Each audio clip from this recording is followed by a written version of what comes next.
Our involvement in Afghanistan. The war is a major drain on our nation's resources, something I think has been overlooked as of late.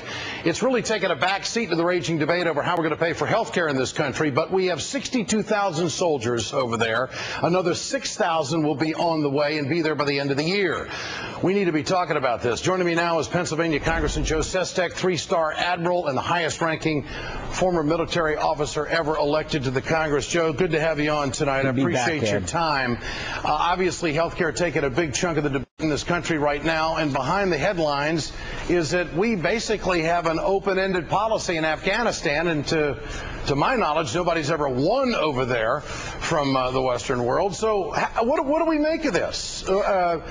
Your thoughts on exactly what the president has got us into? We're sending more people in there. What do you think? Yeah, without a question, this president has to provide an exit strategy. That is a series of benchmarks by which we can measure success and failure. And I actually voted for that, and the amendment did not get accepted in the defense authorization bill. There's four critical elements here. Before we say this is a Vietnam, I think we have to remember that when the Russians were in Afghanistan, they actually killed 1 million Afghanistan citizens. They actually had refugees of 5 million. They actually, because of their brutal types of efforts, had a force against them of 250,000. We face in Afghanistan probably at best about 20,000 Taliban fighters. It's not a large number. So this is not like Vietnam where we faced 500,000 Viet Cong and Vietnamese. Is it something we can win? I mean, can we wipe out these 20,000 that you're talking about?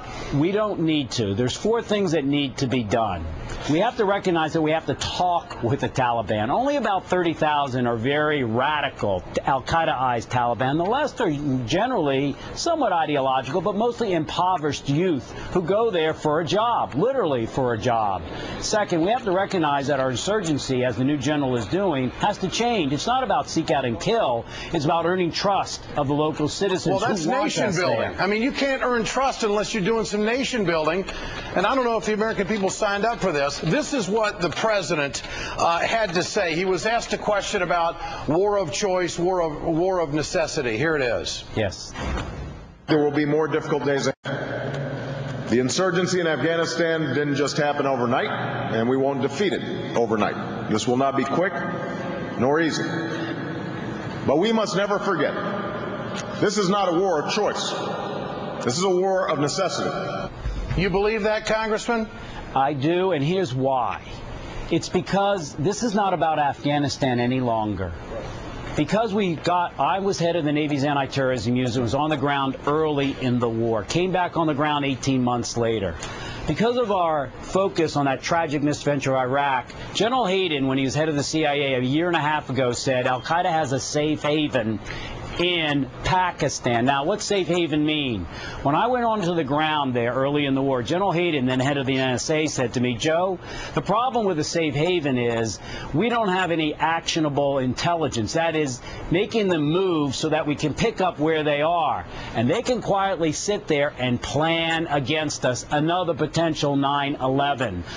We cannot permit a safe haven for planning against us from the al-Qaeda who got us in 9/11. Okay, but so that's the real objective. All right, so you're willing to give up American lives on an open-ended policy and also billions of dollars, and we don't know how long we're going to be there. I mean, this is Iraq all over again, isn't it?